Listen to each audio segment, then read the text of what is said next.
देखिए दोस्तों, सभी को नमस्कार। आरआरबी एनटीपीसी जीएल 2025 का एक क्वेश्चन है। ठीक है, इस क्वेश्चन को गूगल करके देखना आप।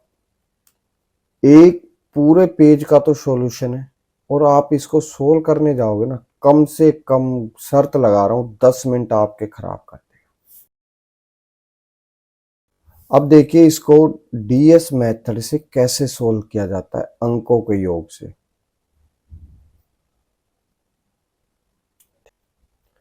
अब देखिए सीधा क्वेश्चन पे आइए।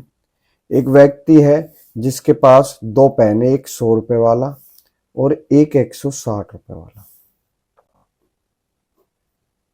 पहला और ये दूसरा, ये 100 रुपए, ये 160 रुपए। पहले पेन को वो 15% के लाभ पर बेचता है। ठीक है, मगर ज्यादा मोल भाव के कारण वह पहले पेन पर 29% की छूट दे देता है, कोई दिक्कत नहीं। और दूसरे पेन को 58% लाभ पर बेचता है। तो हमें ये ज्ञात करना है पूरे लेन देन में उस व्यक्ति को कुल कितना लाभ होगा।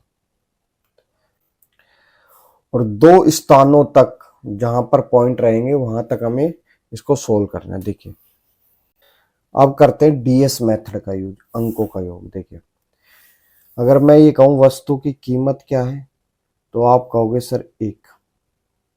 भाई इसके अंकों का योग कितना है, 1।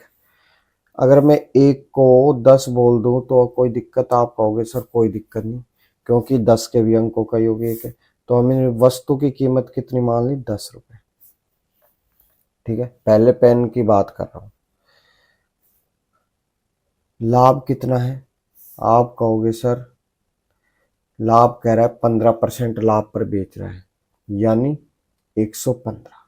ठीक है, इसके अंकों का योग आप कहोगे सर 7।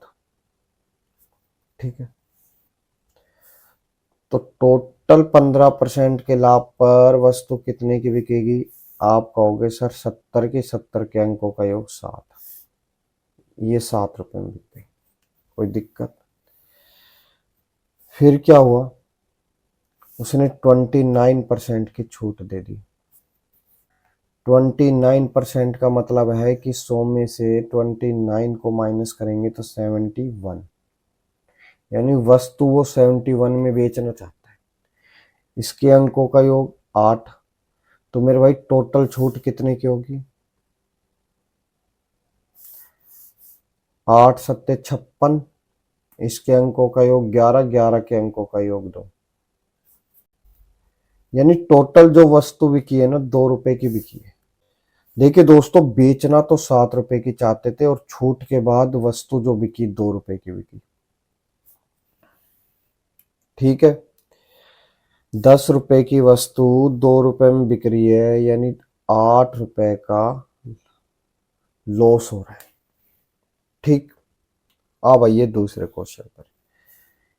160 रुपए के अंकों का योग 7, यानी आपने 7 रुपए में वस्तु खरीदी। 58% के लाभ पर बेच रही, यानी 158।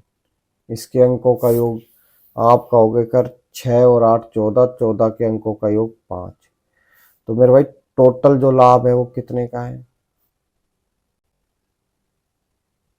7 पंजे 35, 35 के अंकों का योग 8।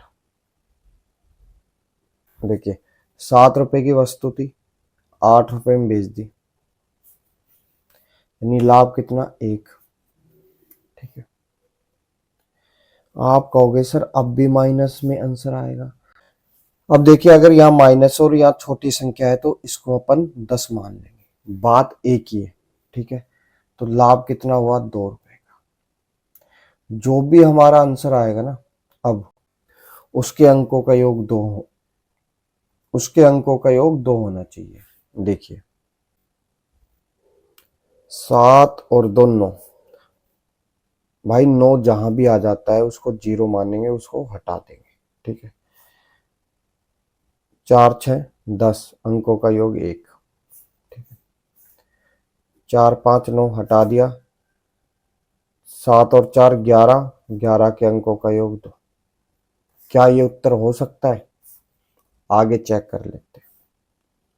7 या 21 और 5 भी 26 के अंकों का योग 8। ये भी नहीं। 9 हटा दो, 9 हटा दो, इसके अंकों का योग 1। तो उत्तर क्या आ गया हमारा? सेकंड। ठीक है। इस मेथड को अगर प्रैक्टिस में लाओगे ना तो ये क्वेश्चन आपके दिमाग में ही सोल्व हो सकता है। ठीक है। देखिए दोस्तों, लाइक शेयर सब्सक्राइब जरूर करें और कमेंट भी मेरे भाई जरूर करें मेथड को, आपको ये मेथड कैसा लगा। ठीक है।